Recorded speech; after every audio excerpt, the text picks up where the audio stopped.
আমরা পড়ছি ক্লাস 11 এর কেমিস্ট্রি ক্লাস। আমরা যে চ্যাপ্টারটা পড়ছিলাম পদার্থের গ্যাসীয় ও তরল অবস্থা, states of matter, gases and liquids. আজকে আমাদের এটা লাস্ট ক্লাস, পার্ট 3। তো আমরা এর আগে গ্যাসীয় অবস্থা নিয়ে, গ্যাসেস, তাদের properties of gases, laws etcetera, তার থেকে প্রবলেমস সেগুলো পড়ে এসেছি। আজকে আমাদের এই ক্লাসটায় আমরা লিকুইডস বা পদার্থের তরল অবস্থা, এটা আজকে আমাদের আলোচ্য বিষয়। এর মধ্যে অনেকগুলো জিনিসই দেখবে তোমাদের আগে পড়া আছে, সেজন্য হয়তো বুঝতে সুবিধা হবে। আমি জাস্ট একটু মেনশন করে নিচ্ছি যেগুলো আমরা আগে পড়েছি। তো তরলের ধর্মাবলী বা প্রপার্টিজ অফ লিকুইড, তার মধ্যে আমরা পড়েছি তরলের আকার।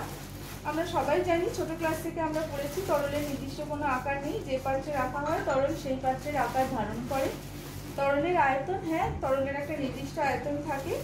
একটা নির্দিষ্ট আয়তনের, ধরো 50 মিলিলিটার যদি আয়তন হয়, সেটাকে যেখানেই রাখো না কেন সেটার আয়তন সবসময় 50 মিলিলিটারই হবে।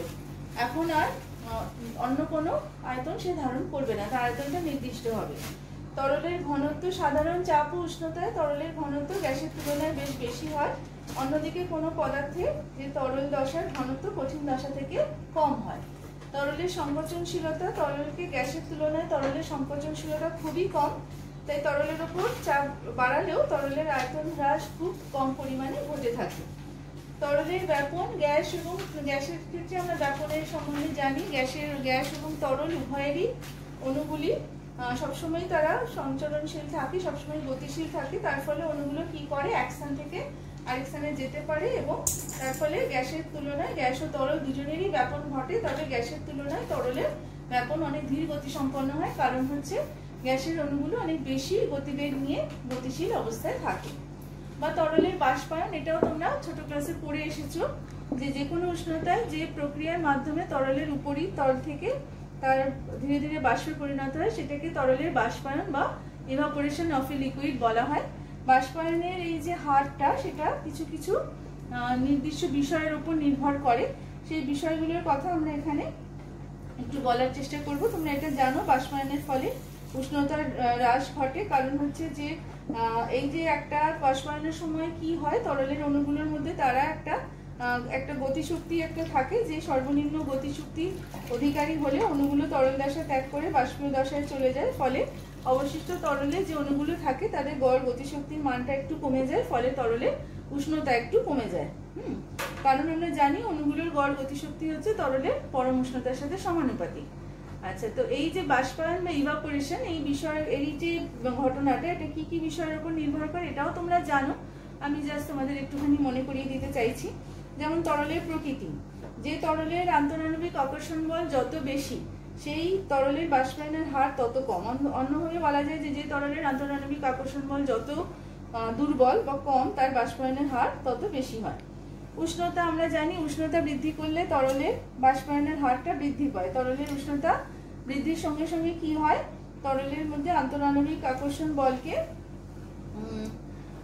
প্রতিহত করার জন্য প্রয়োজনীয় গতিশক্তি সম্পন্ন অণুর সংখ্যা আস্তে আস্তে বৃদ্ধি পায়। কাজেই তরলের উষ্ণতা বৃদ্ধি করলে আরো বেশি সংখ্যক অণু তরল দশা ত্যাগ করে কি করে, বাষ্পীয় অবস্থায় যাওয়ার চেষ্টা করে। ফলে তরলের বাষ্পায়নের হারটা বৃদ্ধি পাবে। তরলের পৃষ্ঠতলের ক্ষেত্রফল, এটাও আমরা জানি, পৃষ্ঠতলের ক্ষেত্রফল যত বেশি হয় তত বাষ্পায়নের হারটা বেড়ে যায়। কারণ হচ্ছে যে কম বিস্তৃত পৃষ্ঠতলের থেকে বেশি বিস্তৃত পৃষ্ঠতল থেকে একটি নির্দিষ্ট সময় একই সাথে অনেক বেশি সংখ্যক অণু বাষ্পীয় দশায় যাওয়ার সুবিধাটা পেয়ে থাকে। তার ফলে কি হয়, থালায় বা গ্লাসে একই পরিমাণ গরম জল যদি আমরা রাখি, তাহলে থালার জল গ্লাসের জল অপেক্ষা অনেক তাড়াতাড়ি শুকিয়ে যায় বা বাষ্পায়িত হয়ে যায়। এগুলো তোমরা জানো, তাও একবার বলছি। তরলের পৃষ্ঠতলের উপর দিয়ে বায়ু চলাচল, তরলের পৃষ্ঠতলের উপর দিয়ে যত বেশি বায়ু চলাচল করে তত বাষ্পায়নের হার বাড়ে। তার কারণটা হচ্ছে এই বায়ু তরল পৃষ্ঠের উপরে বাষ্পকে সরিয়ে দেয়, ফলে বাষ্পীয় দশা থেকে অণুগুলো কিছুতেই আর তরল দশায় চলে যেতে পারে না। ফলে তরলের সংস্পর্শে কোনো বাষ্প না থাকায় তরলের বাষ্পীভবনটা আরো তাড়াতাড়ি হতে থাকে। এই জন্য যদি খুব জোরে বাতাস বয়, সাথে তাহলে ভিজে কাপড় বা শরীরের ঘাম তাড়াতাড়ি শুকিয়ে যায়। আমরা সেজন্য খুব ঘেমে গেলে আমরা প্রথমেই কি চেষ্টা করি, ফ্যানের তলায় গিয়ে বসবার জন্য, যাতে করে আমাদের এই যে ঘামটা, সেটা যাতে বাষ্পায়নটা দ্রুত হতে পারে ওই প্রবাহিত হাওয়ার জন্য, হাওয়ার প্রভাবে। তাহলে কি হবে, বাষ্পগুলো আমাদের শরীরের উপর থেকে তাড়াতাড়ি দূরে চলে যাবে, অপসারিত হবে, ফলে বাষ্পীয় দশা থেকে কোনো তরলের অণু আর তরল দশায় আসতে পারবে না, ফলে বাষ্পায়নের হারটা বৃদ্ধি পাবে। তো তারপরে তরলের বাষ্পচাপ, vapour pressure of a liquid. আচ্ছা, নির্দিষ্ট উষ্ণতায় কোনো তরলকে যদি আমরা আবদ্ধ পাত্রের মধ্যে রেখে দিই তাহলে কি হবে, তরল থেকে যেহেতু বাষ্প সবসময় উৎপন্ন হয়, সেই বাষ্প পাত্র থেকে বেরিয়ে যেতে পারে না, ফলে কি হয়, তরলের উপরের পৃষ্ঠতলে যে ফাঁকা স্থানটা থাকে সেখানটা ক্রমশ ভর্তি হতে থাকে। এই ফাঁকা স্থানে বাষ্পের অণুগুলো এদিক ওদিক চলাচল করে এবং নিজেদের মধ্যে পাত্রের দেওয়ালের সঙ্গে তরলের পৃষ্ঠতলের সঙ্গে তাদের একটা সবসময় একটা সংঘর্ষ হতে থাকে। তো দেখো, তরল পৃষ্ঠে এই যে বাষ্পের অণুগুলো যে ধাক্কা খাচ্ছে তাদের মধ্যে যেগুলো কম গতি সম্পন্ন সেগুলো আবার তরলের মধ্যে উপস্থিত অণুগুলোর দ্বারা আকর্ষণের ফলে আবার তরলে ফিরে আসে। এই ঘটনাটাকে আমরা ঘনীভবন বলে থাকি। তো বাষ্পায়নের প্রথম দিকে কি হয়, তরলের পৃষ্ঠতলের উপরে বাষ্পের পরিমাণটা কম হয়। প্রথম দিকে বাষ্পের ঘনীভবনের হারটা তরলের বাষ্পায়নের হার থেকে অনেক কম থাকে। তো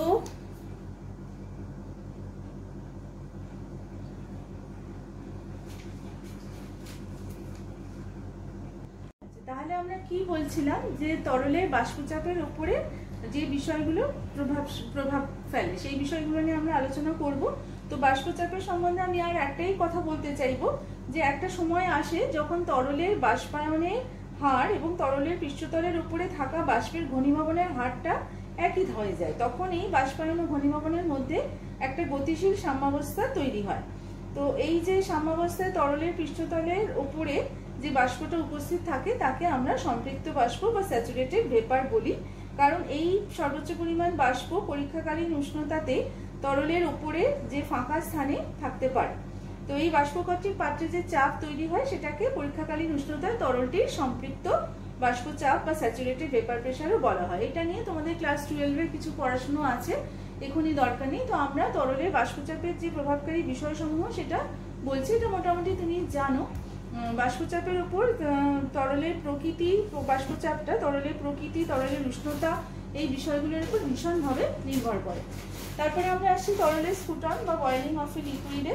একটা নির্দিষ্ট উষ্ণতায় তরলের সমস্ত অংশ থেকে দ্রুত হারে বাষ্পীভবনের প্রক্রিয়াকে স্ফুটন বলে। যে উষ্ণতায় কোনো তরলের বাষ্পচাপ পারিপার্শ্বিক চাপের সমান হয় তাকে উক্ত তরলের স্ফুটনাঙ্ক বলা হয়। যে নির্দিষ্ট উষ্ণতায় কোনো তরলের বাষ্পচাপ বায়ুমণ্ডলীয় চাপের সমান হয় তাকে তরলের স্বাভাবিক স্ফুটনাঙ্ক বলা হয়। তো এই স্ফুটনাঙ্কের ব্যাপারটাও তোমরা পড়েছো এর আগে। আমরা চলে যাচ্ছি তরলের পৃষ্ঠটান বা surface tension of a liquid. এটাও তোমাদের ক্লাস 9-এ ছিল, সারফেস টেনশন তোমরা জানো। তো আমরা সারফেস টেনশন বা তরলের পৃষ্ঠটানে একটু আণবিক ব্যাখ্যাটা একটুখানি মনে করে নেব। তার জন্য এখানে একটা ছবি রয়েছে। কোনো তরলের মুক্ত পৃষ্ঠে অবস্থিত যে অণুগুলো থাকে তার যে শক্তিগত অবস্থাটা সেটা তরলের অভ্যন্তরে অবস্থিত অণুগুলোর থেকে আলাদা হয়। একটা তরলের অভ্যন্তরে এখানে একটা এ অণুকে দেখানো হয়েছে। তার কথা যদি ভাবা যায়, এই অণুর চারদিকে অন্যান্য অণু সমানভাবে একে ঘিরে থাকে, ফলে অণুটি সমানভাবে সব দিক থেকে আকর্ষিত হয়। ফলে অণুটির ওপর আমরা ভাবতে পারি যে ক্রিয়াশীল কার্যকরী লব্ধি বলটা শূন্য হয়। এবারে তার ফলে এই অণুটির ওপর কোনো অসমবল ক্রিয়া করে না। এখন তরলের মুক্ত পৃষ্ঠে অবস্থিত ওপরের এই মুক্ত পৃষ্ঠে অবস্থিত একটি অণু বি এর কথা আমরা যদি ভাবি, তাহলে বি অণুটার নিচের দিকে তরলের অণু থাকে, ওপর দিকে থাকে বাষ্পের অণু। নিচের দিকে তরলের অণু বি অণুটিকে ভিতর দিকে আকর্ষণ করে, কিন্তু তরল পৃষ্ঠের উপর দিকে যে বাষ্পের অণু থাকে সেটা তাকে বাইরের দিকে আকর্ষণ করে। কিন্তু বাষ্পের ঘনত্ব তরলের থেকে সবসময়ই কম হয়, তাই জন্য তরলের দিকে প্রতি একক আয়তনে অণুর সংখ্যা বাষ্পের দিকে অণুর সংখ্যা থেকে অনেক বেশি হয়। ফলে বি অণুটি তরল পৃষ্ঠের নিচের দিকে লম্বভাবে আকৃষ্ট হয়। একইভাবে তরল পৃষ্ঠের অন্যান্য অণুগুলো তরলের ভেতরের দিকে কিন্তু আকৃষ্ট হয়। তো এই জন্য কি হচ্ছে, এবার একটা অণুকে যদি আমরা তরলের ভেতর থেকে পৃষ্ঠতলের দিকে আনতে চাই তাহলে কি হবে, অণুটির ওপর যে নিচের দিকে ক্রিয়াশীল আকর্ষণ বল আছে তার বিরুদ্ধে কার্য করতে হবে, ফলে অণুটির স্থিতিশক্তি বৃদ্ধি পায়। এই জন্য তরলের মুক্ত পৃষ্ঠে অবস্থিত অণুগুলোর স্থিতিশক্তি তরলের অভ্যন্তরে অবস্থিত অণুগুলোর স্থিতিশক্তি অপেক্ষা বেশি হয়। এবার মুক্ত পৃষ্ঠে অবস্থিত অণুগুলোর যেহেতু স্থিতিশক্তি বেশি, তাই জন্য কোনো তরলকে স্থায়িত্ব লাভ করতে হলে কি করতে হবে, ওর পৃষ্ঠতলের শক্তিকে সবচেয়ে কম হতে হবে। এটা তখনই সম্ভব যদি পৃষ্ঠতলের ক্ষেত্রফলটা সর্বনিম্ন বা সবচেয়ে কম হয়। এই জন্য যে কোনো তরল কি করে, তার মুক্ত পৃষ্ঠের ক্ষেত্রফল সবসময় সর্বনিম্ন বা মিনিমাম করার চেষ্টা করে। ক্ষেত্রফলের সংকোচনের এই যে প্রবণতা, এর জন্যই তরলের পৃষ্ঠটান ধর্মেওটা তৈরি হয়।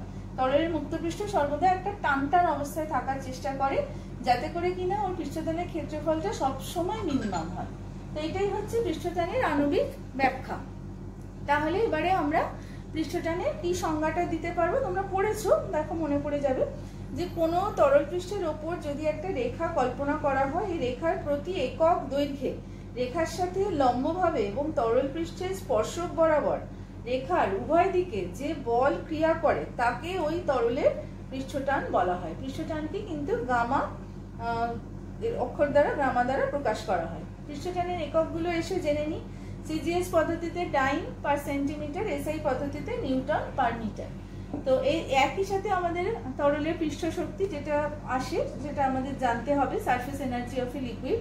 Surface energy of a liquid বলতে আমরা কি বুঝি? স্থির উষ্ণতায় কোনো তরলের মুক্ত পৃষ্ঠের যে ক্ষেত্রফল, সেটা যদি একক পরিমাণ বৃদ্ধি করতে হয় তাহলে আমাদের অবশ্যই কাজ করতে হবে, কারণ আমি একটু আগে বললাম তরলের মুক্ততলের পৃষ্ঠতলটা সবসময় তারা চায় যে সেটা সর্বনিম্ন যাতে ক্ষেত্রফলটা হয়। ফলে সেই ক্ষেত্রফলের পরিমাণ যদি আমায় 1 একক বাড়াতে হয় তাহলে কি করতে হবে? যে পরিমাণ কার্য করতে হবে তাকে ওই উষ্ণতায় তরলটির পৃষ্ঠশক্তি বলে। তো পৃষ্ঠশক্তির এককগুলো কিরকম? সিজিএস পদ্ধতিতে আর পার সেন্টিমিটার স্কোয়ার, এসআই পদ্ধতিতে জুল পার মিটার স্কোয়ার। আচ্ছা, তো তরলের আমরা পৃষ্ঠটানটা পড়ছিলাম, তোমরা ক্লাস 9-এও পড়েছো, তোমরা হয়তো জানো। আমি আবার একটু বলে দিই যে তরলের পৃষ্ঠটানের ওপর কি কি বিষয়, বিভিন্ন বিষয়ের প্রভাবটা কিরকম। যেমন হচ্ছে প্রথম হচ্ছে উষ্ণতা। উষ্ণতা বৃদ্ধিতে তরলের পৃষ্ঠটান কিন্তু হ্রাস পায়। কারণটা কি দেখো, উষ্ণতা বৃদ্ধির সঙ্গে সঙ্গে তরলের অণুগুলোর গড় গতিশক্তি বৃদ্ধি পায়, ফলে আন্তরাণবিক আকর্ষণ বল যেটা কার্যকর থাকে সেটা দুর্বল হয়ে পড়ে, পৃষ্ঠটানটা আস্তে আস্তে কমে যায়। তো তরলে দ্রবীভূত পদার্থের প্রকৃতি অনুযায়ী তরলের পৃষ্ঠটানটাও পাল্টে যায়। জলের মধ্যে যদি সাবান, ডিটারজেন্ট ইত্যাদি পৃষ্ঠতল সক্রিয় পদার্থ যোগ করা হয়, সারফেস অ্যাক্টিভ এজেন্ট, তার ফলে জলের পৃষ্ঠটান যথেষ্ট পরিমাণে হ্রাস পায়। তাহলে কি হচ্ছে? পদার্থের দ্রবণের মুক্ত পৃষ্ঠে পদার্থটির যে গাঢ়ত্ব, তাহলে কি হচ্ছে? দ্রবণের ভেতর থেকে দ্রবণের অভ্যন্তর অপেক্ষা অনেক বেশি হয়। ফলে কি হয়? পৃষ্ঠটানটা যথেষ্ট পরিমাণে হ্রাস পায়। পৃষ্ঠটান কম হওয়ার ফলে সাবান বা ডিটারজেন্টের জলীয় দ্রবণ পাতলা আস্তরণের আকারে ছড়িয়ে পড়তে পারে। তো পৃষ্ঠটান সম্পর্কিত কয়েকটা ঘটনা আমরা এখানে যদি বলি তাহলে তোমাদের বুঝতে সুবিধা হবে। যে জলের ওপর অতি সাবধানে যদি আমরা একটি পরিষ্কার তেলবিহীন সূচ রাখি তাহলে সূচটি জলে ডুবে যায়। তরলের পৃষ্ঠটানের জন্য এই ঘটনাটা ঘটে থাকে। তরলের মুক্ত পৃষ্ঠ সর্বদা সবচেয়ে সংকুচিত অবস্থায় থাকতে চায়, ফলে মুক্ত পৃষ্ঠের অণুগুলোর মধ্যে ফাঁকটা খুবই কম থাকে। ফলে এই পৃষ্ঠটি অন্যান্য অণুর ক্ষেত্রে প্রায় দুর্ভেদ্য হয়, মানে এটা ভেদ করে যাওয়া সম্ভব হয় না। সেজন্য তেলবিহীন সূচকে যদি রাখা যায় তরলের মুক্ত পৃষ্ঠে, তাহলে তার আপেক্ষিক ঘনত্ব বেশি হলেও সূচটা কি হবে? তরলে ডুবে যাবে না বা এখানে ভাসতে থাকবে। বা আরো আমি দুটো এখানে রেখেছি পয়েন্ট, যে পতনশীল তরলের ফোঁটা হচ্ছে গোলকাকার। পৃষ্ঠটান ধর্মের জন্য এই জিনিসটা হয়। আমরা বারবার বলছি যে তরলের মুক্ত পৃষ্ঠ সর্বদা টান করা রবারের পাতলা পাতের মতো আচরণ করে এবং সবসময় তারা চেষ্টা করে ক্ষুদ্রতম মিনিমাম ক্ষেত্রফলে যাতে তারা থাকতে পারে। সেই জন্য নির্দিষ্ট আয়তনের ক্ষেত্রে গোলকের ক্ষেত্রফল হচ্ছে মিনিমাম, সবচেয়ে কম। সেজন্য বাইরে থেকে যদি কোনোরূপ বাধা বিঘ্ন না ঘটে তাহলে পতনশীল তরলের ফোঁটা কি করতে চায়? সবসময় গোলকাকার ধারণ করে থাকতে চায়। পরিষ্কার কাঁচের উপর জলের ফোঁটা ফেললে জলটা কাঁচের উপর ছড়িয়ে পড়ে, অর্থাৎ জল কাঁচকে সিক্ত করে। কিন্তু অল্প পরিমাণ পারদ পরিষ্কার কাঁচের উপর রাখলে পারদ গুটিয়ে বিন্দুর আকার ধারণ করে। পারদ কাঁচকে মোটেও সিক্ত করে না বা ভেজায় না। আচ্ছা, এখানে আমাদের সংশক্তি বল, কোহেসিভ ফোর্স বা আসঞ্জন বা অ্যাডহেসিভ ফোর্স, এই দুটোর কথা আমি একটু বলবো এখন। আচ্ছা, একই পদার্থে বিভিন্ন অণুগুলোর মধ্যে যে আকর্ষণ বল থাকে তাকে সংশক্তি বা কোহেসিভ ফোর্স বলে। জলের অণুগুলোর মধ্যে আকর্ষণ বল বা পারদের পরমাণুগুলোর মধ্যে আকর্ষণ বল হচ্ছে সংশক্তি বল বা কোহেসিভ ফোর্স। আর একটা পদার্থ যখন অন্য পদার্থের সংস্পর্শে থাকে তখন তাদের সংস্পর্শের তলে এই দুই পদার্থের অণু পরস্পরকে আকর্ষণ করে। বিভিন্ন পদার্থের অণুগুলোর মধ্যে আকর্ষণ বলকে আসঞ্জন বল বা অ্যাডহেসিভ ফোর্স বলে। আচ্ছা, তো জল ও কাঁচ যখন পরস্পরের সংস্পর্শে থাকছে, তাহলে জল ও কাঁচের অণু যেহেতু তারা বিভিন্ন পদার্থ, তাদের মধ্যে আকর্ষণ বলটা আসঞ্জন বল হচ্ছে। আচ্ছা, কাঁচ ও জলের মধ্যকার আসঞ্জন বল বা অ্যাডহেসিভ ফোর্স জলের অণুগুলোর মধ্যেকার সংশক্তি বল বা কোহেসিভ ফোর্স থেকে অনেক বেশি হয়, যার ফলে কি হয়, কাঁচের ওপর যদি জলের ফোঁটা ফেলা হয় তাহলে জলটা কাঁচের ওপর সব দিকে ছড়িয়ে পড়ে এবং কাঁচটা ভিজে যায়। কিন্তু অন্যদিকে যদি ভেবে দেখা যায়, পারদের পরমাণু ও কাঁচের অণুগুলোর মধ্যে যে আসঞ্জন বল বা অ্যাডহেসিভ ফোর্স কাজ করে, তার থেকে পারদের পরমাণুগুলো নিজেদের মধ্যে যে সংশক্তি বা তোমার কোহেসিভ ফোর্স সেটা অনেক বেশি হয়। তাই কাঁচের ওপর পারদ রাখলে পারদ গুটিয়ে যায় একদম। তোমরা দেখেছো যে থার্মোমিটারে যে পারদ বা মার্কারিটা থাকে, সেটা যদি কোনোভাবে সারফেসের উপর পড়ে তাহলে সেরকম সেটা গুটিয়ে একদম ছোট্ট হয়ে যায়। তো এইটা হচ্ছে কারণ, অর্থাৎ পারদ কি করে, কাঁচকে সিক্ত করে না। এবারে আমরা পড়বো কৈশিক ক্রিয়া বা ক্যাপিলারি অ্যাকশন। আচ্ছা, এখানে বলে দিই খুব সরু মানে প্রায় সূচের মতো নল, যদি ফাঁপা নল হয় তাহলে সেই ধরনের নলকে কৈশিক নল বা ক্যাপিলারি টিউব বলে। একটা কাঁচের কৈশিক নলকে আমরা যদি কোনো তরলের মধ্যে একদম পারপেন্ডিকুলারলি রাখি, তাহলে আমরা দেখি যে নলের ভেতরের যে তরলের তল সেটা বাইরের তরল তল থেকে কিছুটা উঁচু বা নিচুতে অবস্থান করছে। আচ্ছা, এই যে ঘটনাটা, কৈশিক নলের মধ্যে দিয়ে তরলটা কোথায় থাকবে তার যে এইটাকে কৈশিকত্ব বা কৈশিক ক্রিয়া বা ক্যাপিলারি অ্যাকশন বলে। এটা একেবারেই তরলের পৃষ্ঠটান বা সারফেস টেনশনের জন্য ঘটে থাকে। তো এই যে অ্যাকশনটা, এটা বোঝানোর জন্য একটা উদাহরণ দেওয়া যেতে পারে। একটা কাঁচের কৈশিক নলকে যদি জলের ভেতরে রাখা যায়, তাহলে দেখা যায় যে নলের ভেতরে জলের তল যেটা রয়েছে সেটা বাইরের যে জলের তল সেটার থেকে কিছুটা উপরে অবস্থান করছে। আর নলের ভেতরে জলের পৃষ্ঠতলটা কি হচ্ছে, অনুভূমিক না হয়ে অবতল হচ্ছে, কনকেভ। কিন্তু কাঁচকে সিক্ত করে না এরকম তরলের ক্ষেত্রে। যেমন পারদ রাখলে কিন্তু উল্টো হয়, কৈশিক নলের মধ্যে পারদের তল বাইরের তল অপেক্ষা কিছুটা নিচে অবস্থান করে এবং নলের ভেতরে একটা উত্তল বা কনভেক্স হয়ে থাকে তরলের পৃষ্ঠতলটা। এইটা পুরোপুরি জল ও কাঁচের মধ্যে দেখা যায় যে আসঞ্জন বলটা জলের সংশক্তি বল অপেক্ষা বেশি, ফলে জলের ক্ষেত্রে কাঁচের কৈশিক নলে জলটা উপরের দিকে উঠে যায় আর নলের ভিতরে জলের পৃষ্ঠতলটা অবতল থাকে। কিন্তু পারদের ক্ষেত্রে তা হয় না, পারদের নিজস্ব অণুগুলোর মধ্যে সংশক্তি বল বা কোহেসিভ ফোর্স এটা যথেষ্ট বেশি, ফলে পারদ নিলে কাঁচের কৈশিক নলে পারদটা তার সংশক্তি পারদটার তলটা অবতল হয়, পারদটা তলের মধ্যে নেমে আসে। তো এইটা পুরোটাই হচ্ছে কিন্তু কৈশিক ক্রিয়ার জন্য। আচ্ছা, এইবারে আমরা যে পড়বো তরলের যে ধর্মটা, এটা তোমরা আগে পড়োনি, এটাকে তরলের সান্দ্রতা বলা হয়, ভিসকোসিটি অফ এ লিকুইড। তো এইটা বোঝানোর জন্য আমাদের প্রথমে ধারারেখ প্রবাহ বা স্ট্রিমলাইন ফ্লো কাকে বলে সেটা বুঝতে হবে। তো তরলের প্রবাহের সময় প্রবাহ যে পথের মধ্যে দিয়ে হচ্ছে, প্রত্যেক যে বিন্দুতে বেগের যে মানটা, প্রবাহের যে বেগের মান এবং অভিমুখ, এটা যদি সবসময় একই রকম থাকে তাহলে সেই প্রবাহকে ধারারেখ প্রবাহ বা স্ট্রিমলাইন ফ্লো বলা হয়। আচ্ছা, তরলের প্রবাহ বেগটা কম হলে ধারারেখ প্রবাহ হয়। আচ্ছা, এবারে আমরা একটা কল্পনা করছি, একটা নল এঁকেছি আমি, নলের মধ্যে দিয়ে তরলে ধরে নিচ্ছি যে একটা ধারারেখ প্রবাহ বা স্ট্রিমলাইন ফ্লো হচ্ছে। আচ্ছা, যখন এই ধরনের প্রবাহ হয় তখন আমরা সমগ্র তরলটিকে যে থাকে সাজানো অসংখ্য আমরা সমান্তরাল বা প্যারালাল কতগুলো স্তর বা লেয়ারের সমষ্টি বলে ভাবতে পারি। আচ্ছা, তো এই যে স্তরগুলোর মধ্যে যে স্তরটি দেখো নলের একদম দেওয়ালের সংস্পর্শে থাকে, সেটার মধ্যে আসঞ্জন বল কাজ করে, আসঞ্জন বা অ্যাডহেসিভ ফোর্স, যেটা আমরা এক্ষুনি পড়ে এলাম। তো এই যে স্তরটা তার বেগটা শূন্য হয় যখন আমরা নলের অক্ষ বরাবর যে স্তরগুলো থাকে সেই বেগগুলো ম্যাক্সিমাম হয়। তো তাই জন্য অক্ষ থেকে যত দেওয়ালের দিকে যাওয়া যায় তত তরলগুলোর স্তর যে আছে সেই স্তরগুলোর বেগ আস্তে আস্তে কমতে থাকে।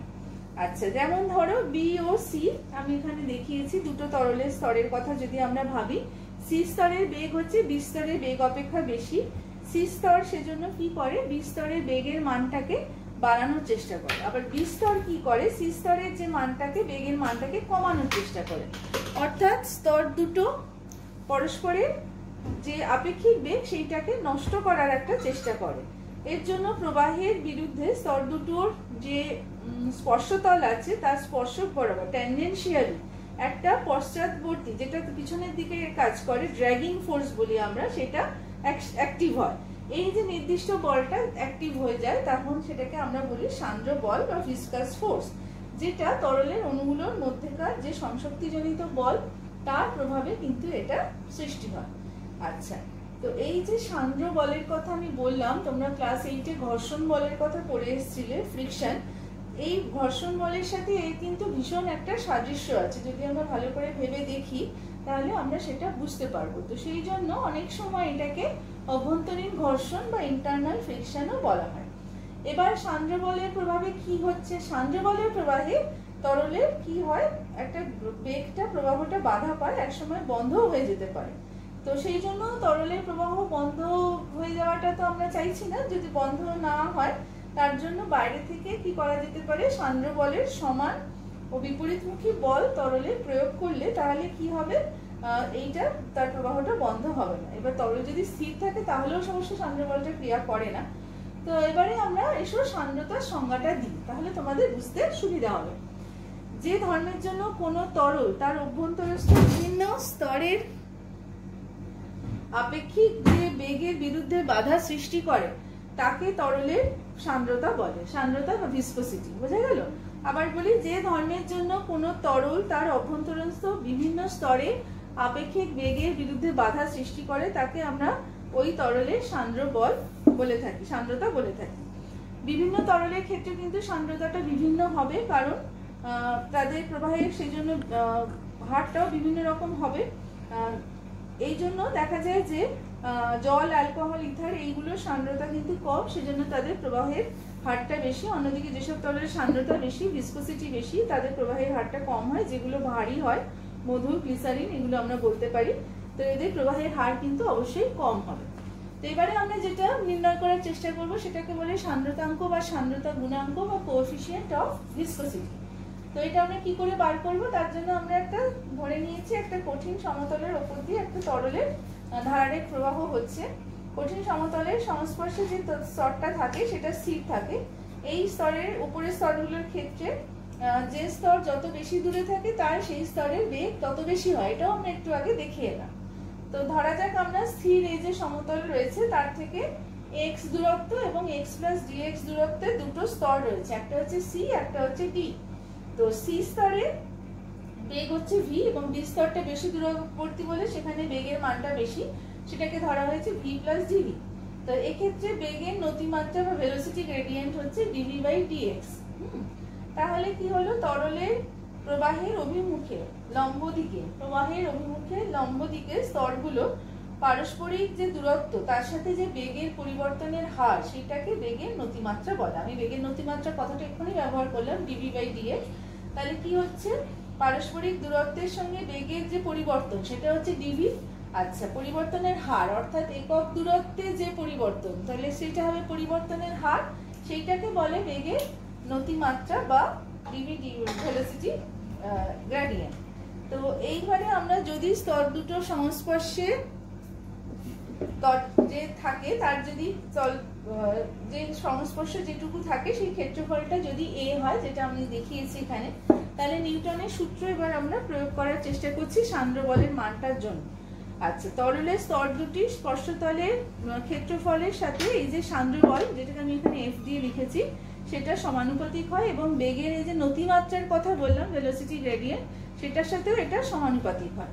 তার মানে আমরা কি বলতে পারি, f proportional to directly proportional to a এবং f directly proportional to dv dx। সুতরাং f হচ্ছে directly proportional to a into dv dx বা f, আমরা একটা কনস্ট্যান্ট বা ধ্রুবক রাশি এখানে এনেছি, সেটা হচ্ছে eta into a into dv dx। আচ্ছা, যদি a is equal to 1, dv dx is equal to 1 হয়, তাহলে আমরা এখানে পাচ্ছি f is equal to ইটা। এই যে ইটাটা এনেছি একটা সমানুপাতিক ধ্রুবক বলছি এটাকেই সান্দ্রতাঙ্ক গুণক বলা হয়, সান্দ্রতা গুণাঙ্ক বলা হয় বা সান্দ্রতাঙ্ক বলা হয়। তাহলে এটা সংজ্ঞা আমরা কিভাবে দিতে পারি, তার মানে দেখো এখানে সব ইউনিট ধরা হয়েছে, তখন যে সান্দ্র বলের মানটা পাচ্ছি সেটাই সান্দ্রতাঙ্কের সঙ্গে সমান হচ্ছে। তাহলে কি বলবো আমরা, যে স্থির উষ্ণতায় কোনো তরলের প্রবাহের অভিমুখের লম্ব দিকে দুটি তরল স্তরের মধ্যে যদি বেগের একক নতিমাত্রা বজায় রাখতে গেলে, একক নতিমাত্রা dv dx 1 হচ্ছে যেহেতু, স্পর্শকীয় বল প্রতি একক ক্ষেত্রফলে a is equal to 1, তাহলে প্রতি একক নতিমাত্রা বজায় রাখতে গেলে এবং একক ক্ষেত্রফলে যে স্পর্শকীয় বল তাহলে প্রয়োগ করতে হবে এফ, তাহলে সেটাকেই ওই উষ্ণতায় তরলটির সান্দ্রতাঙ্ক বা কোএফিসিয়েন্ট অফ ভিসকোসিটি বলা হবে, সান্দ্রতা গুণাঙ্ক বলা হয়। আরেকবার বলি, স্থির উষ্ণতায় কোনো তরলের প্রবাহীর অভিমুখে লম্ব দিকে দুটি তরল স্তরের মধ্যে বেগের যে একক নতিমাত্রা এটা আমরা বজায় রাখার যদি চেষ্টা করি, তাহলে আমার কি করতে হবে? স্পর্শকীয় বল প্রয়োগ করতে হবে। প্রতি একক ক্ষেত্রফলে যতটা স্পর্শকীয় বল প্রয়োগ করতে হবে সেইটাকে আমরা ওই তরলের সান্দ্রতাঙ্ক বলবো। তো দেখো, যেসব তরলের সান্দ্রতা বেশি তাদের ক্ষেত্রে সান্দ্রতাঙ্কের মান বেশি হয়, যেসব তরলের সান্দ্রতা কম তাদের ক্ষেত্রে সান্দ্রতাঙ্কের মানটা কম হয়। তো সান্দ্রতাঙ্কের এককটা আমরা কিভাবে পেতে পারি? এই সমীকরণটা যদি আমরা ব্যবহার করি তাহলে এটা হচ্ছে F by A into dv dx. F হচ্ছে সিজিএস এর ডাইন, এ হচ্ছে centimetre square, dv centimetre per second, dx হচ্ছে সেন্টিমিটার। তাহলে আমরা পেলাম dyne second centimetre to the power -2। এটাকে বলা হয় 1 পয়েজ। তাহলে পয়েজের সঙ্গে আমরা কি দিতে পারি? নির্দিষ্ট উষ্ণতায় কোনো তরলে 1 সেন্টিমিটার দূরে অবস্থিত দুটো তরল স্তরের মধ্যে বেগের ব্যবধান 1 সেন্টিমিটার পার সেকেন্ড বজায় রাখতে হলে যদি 1 সেন্টিমিটার স্কোয়ার ক্ষেত্রফলে 1 ডাইন স্পর্শকীয় বল প্রয়োগ করতে হয়, তাহলে ওই উষ্ণতায় তরলটির সান্দ্রতা হচ্ছে 1 পয়েজ। তাহলে আরেকবার বলি, নির্দিষ্ট উষ্ণতায় কোনো তরলের 1 সেন্টিমিটার দূরে অবস্থিত দুটি তরল স্তরের মধ্যে বেগের ব্যবধান যদি 1 সেন্টিমিটার পার সেকেন্ড বজায় রাখতে হয়, তাহলে 1 সেন্টিমিটার স্কোয়ার ক্ষেত্রফলে 1 ডাইন স্পর্শকীয় বল যদি প্রয়োগ করার দরকার হয়, তাহলে বলা হবে যে ওই উষ্ণতায় তরলটির সান্দ্রতা হচ্ছে 1 পয়েজ। এসআই এককও আমরা একইভাবে বার করতে পারি। এটা হচ্ছে F by A into dv dx. তাহলে এখানে এফ হচ্ছে নিউটন, ক্ষেত্রফলের একক হচ্ছে মিটার স্কোয়ার, ডিভি ডিএক্স হচ্ছে metre second inverse by metre. আমরা পাচ্ছি newton second per metre square, এটাকে পাস্কাল সেকেন্ডও বলা হয়। নিউটন এখানে কারণ হচ্ছে newton metre to the power -2 হচ্ছে পাস্কাল। তো এটাকে 1 কোয়াসি বা পিআই একক এরকম ভাবে লেখা হয়, যেটা হচ্ছে নিউটন সেকেন্ড পার মিটার স্কোয়ারের সাথে সমান। কোয়াসি হচ্ছে সান্দ্রতাঙ্কের এসআই একক। এসব এবারে আমরা একটুখানি আলোচনা করি যে তরলের সান্দ্রতার উপর কি কি বিষয় প্রভাব ফেলে। তরলের আন্তঃনাণবিক আকর্ষণ বল, অবশ্যই এটা একটা বড় ফ্যাক্টর। তরলের আন্তঃনাণবিক আকর্ষণ বল তাটাই হচ্ছে ইন্টারমলিকুলার ফোর্স অফ অ্যাট্রাকশন, যেটার জন্যই তরলের এই সান্দ্রতা বা ভিসকোসিটিটা তৈরি হয়। যে তরলে তাহলে এই আন্তঃনাণবিক আকর্ষণ বল বা ইন্টারমলিকুলার ফোর্স অফ অ্যাট্রাকশন যত বেশি, তার ভিসকোসিটি তত বেশি হবে। উচ্চ সান্দ্রতা বিশিষ্ট তরলের প্রবাহের কম হয়, এই কারণে প্রবাহের হারটা কম হয়ে যায় এই বেশি ভিসকাস ফোর্সের জন্য। যেমন ইথানলের কিন্তু সান্দ্রতাঙ্ক ডাইইথাইল ইথারের থেকে বেশি। ডাইমিথাইল ইথার অণুগুলোর মধ্যে লন্ডন ফোর্স বা ডাইপোল ফোর্স কাজ করে, ডাইপোল ডাইপোল অ্যাট্রাকটিভ ফোর্স। অন্যদিকে কি হচ্ছে, ইথাইল অ্যালকোহলের মধ্যেও কিন্তু হাইড্রোজেন বন্ধন থাকে, ফলে আকর্ষণ বলটা ডাইপোল ডাইপোল আকর্ষণ বল অপেক্ষা বেশি, অনেক শক্তিশালী। তাই ইথানলের আন্তঃনাণবিক আকর্ষণ বলটা ডাইমিথাইল ইথারের থেকে দেখা যায় যে অনেক বেশি শক্তিশালী হয়। সেই জন্য ইথাইল অ্যালকোহলের ক্ষেত্রে তার সান্দ্রতাঙ্কের মানটা কিন্তু অনেক বেশি হবে। উষ্ণতা বৃদ্ধি করলে দেখা যায় যে তরলের অণুগুলোর মধ্যে গড় গতিশক্তি বৃদ্ধি পায়, ফলে অণুগুলোর মধ্যে তখন তার যে আকর্ষণ বল সেটা একটু দুর্বল হয়ে যায়। এই কারণে উষ্ণতা বৃদ্ধিতে তরলের সান্দ্রতাটা হ্রাস পায়। তো